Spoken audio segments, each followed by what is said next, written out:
Okay, in this video, I'm going to show you how to fill out this animal right here. So the College of Education at Ashland University, its standard lesson plan with the adoption date of fall of 15. Okay, so what we're going to do is we're going to work on page 1 in this particular lesson, because really what I want to focus on is this thing right here on writing goals that are measurable. So I am going to fill out the rest though, and I'm going to use a sample that I use at the schoolhouse to teach, which is a math lesson for 4th grade, and that's building bar graphs to scale to show data basically.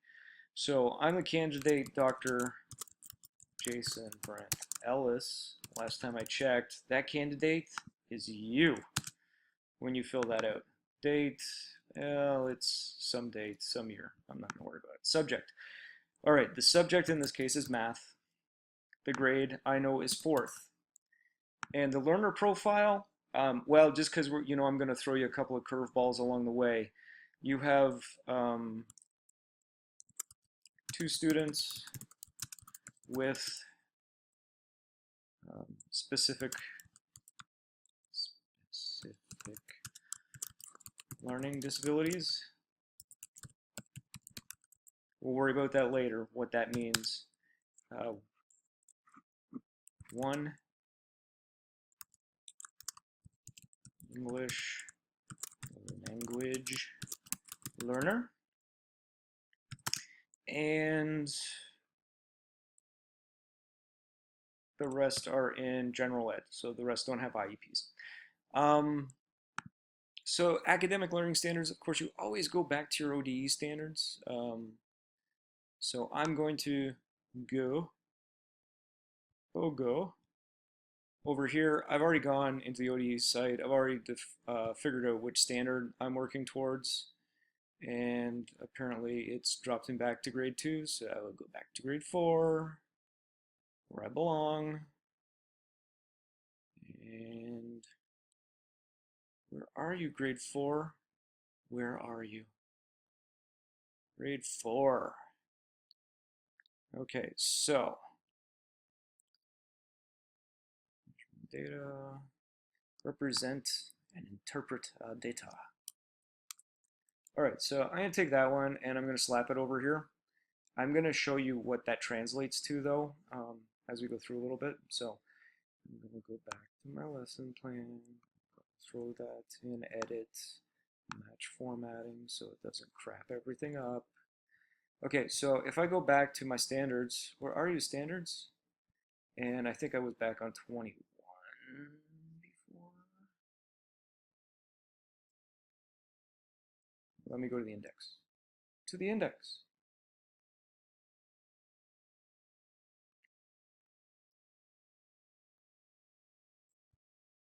Okay, so I mean, in the elaboration here, which is actually a few pages down, it talks about making line plots, data set of measurements of fractions and things like that. And basically, we're doing basic math to see exactly how the data is represented. So what's the longest specimen, shortest specimen, and an insect collection, stuff like that. I'm going to extrapolate that out into bar graphs because it's more interesting and probably a better refined skill set of which the kids will understand better. God forbid they understand anything. Okay, so if I go back there, oh, where art thou? Let's try again. Nope. Way too much stuff open. That's right. All right, central focus. Okay, so represent and interpret data is really the category that I'm going for in mathematics.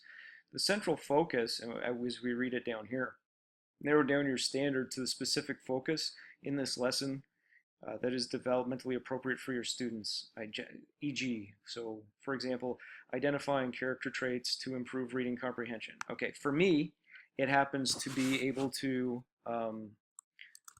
represent data on a bar graph and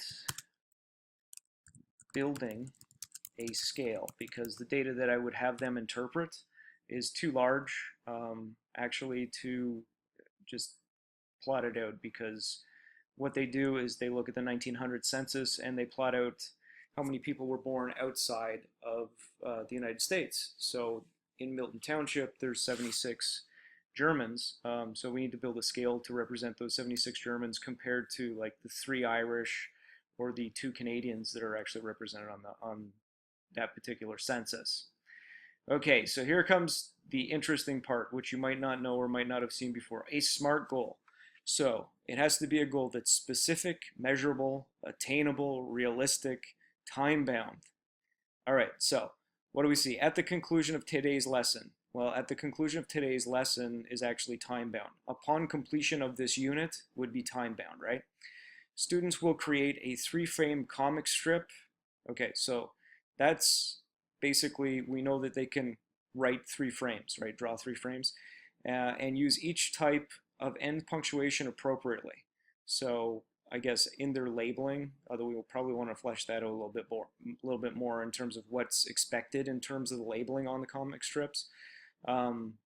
Basically what punctuation goes there with 100% accuracy. So that's basically what we're trying to do in terms of measure. You're trying to meet a 100% market or 100% target for it. So this SMART goal idea, it really comes from kind of like the business world, honestly. So if I swing over into something else, it'll help us maybe metabolize it a little bit better. And I'm also going to show you how to bring the whole idea of intervention specialists into the conversation for it as well. That's the IS one. And that's a unit plan. That's definitely not it. That doesn't help me either. Great. Okay. Haha, here it is. All right, so the idea of writing SMART goals. All right, so again, specific, measurable, achievable, results focused, and time bound. So in their example here, goals should be simplistically written and clearly defined. Okay, specific is the what, why, and how of the SMART model. All right, so what, why, and how. So for instance, implement a new performance management, again, business model, right? So a little bit difficult. Okay, so back to my lesson plan. The what in this case is the goal will be. I'm gonna lead it with the first thing, like usual with the time bound issue. So upon completion of this lesson, students will be able to, it's our best friend, right, that phrase, build a bar graph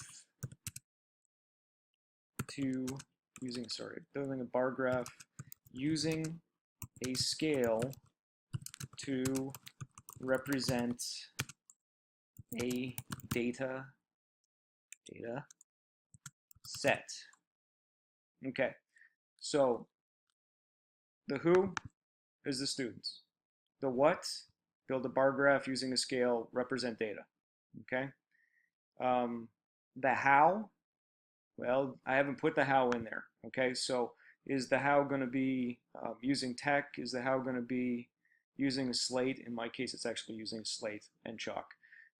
Is it going to be on the chalkboard? Is it going to be in their notebooks, right? So I would define the how as that. So upon completion of this lesson, students will be able to, the how could also be independently.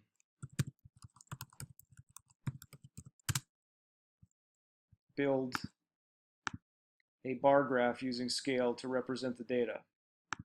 Okay, independently or on their own or without help. Again, so if we make it measurable, we're going to have to do something like, we can do it time-wise, 100%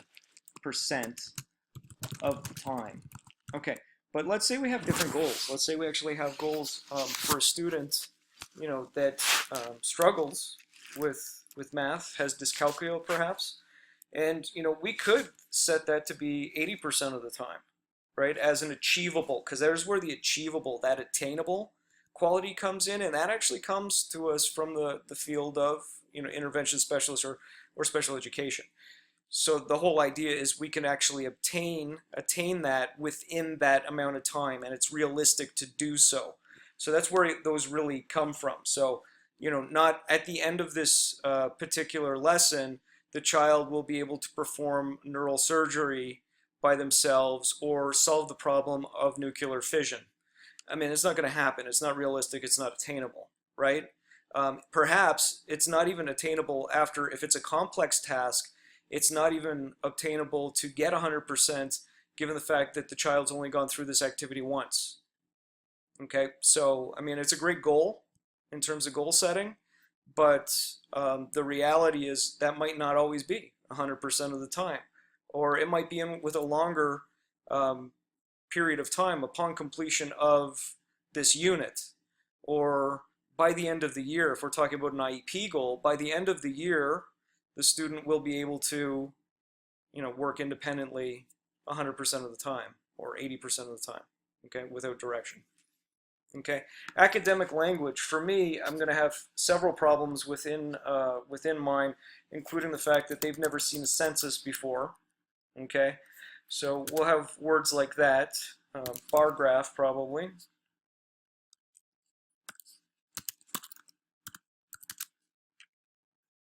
Okay, scale is definitely also going to be the big one that I'm actually teaching them how to represent that, and data is also going to be something that I bring in as a term to represent anything that we can count, basically. Prior learning. Okay, so prior learning, they may have had material prior or not. Honestly, this is where your pre-assessment comes in. So what I want you to do in this particular activity is you're going to fill it out related to whatever you identified as a deficit in your pre-assessment. So the other students in your group, they filled it out. They probably screwed around with you a little bit and made some bad results.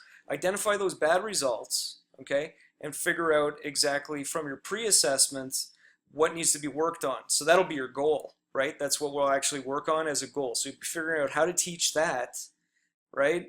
And what language comes into that, and you can discuss which pre-assessment you actually applied and what the outcome was in prior learning, okay? So let's see if we gear everything up here to be correct. Academic learning standard, write the exact wording for the appropriate content standard. I've done that. Narrow down your standard to a specific focus. Yes, I'm going to do data representation on a scale, on a bar graph. The SMART goal, we've basically gone through that. I think you've got a good idea of what exactly you need to do. Academic language, again, you're basically creating a definition of terms there to keep you on track and keep the students on track in what they need to be able to use. Prior learning, so it's describe what prior content has been taught. Well, so it could be like in the previous lesson, this was taught. So I taught scale in the previous lesson. I don't want you to do that though. I want you to start something kind of new given the fact that you've just identified a deficit. All right, so, but you can talk about your pre-assessment. In fact, you're going to talk about your pre-assessment there. And then this is actually what you're going to turn in, just this first page, to the Dropbox.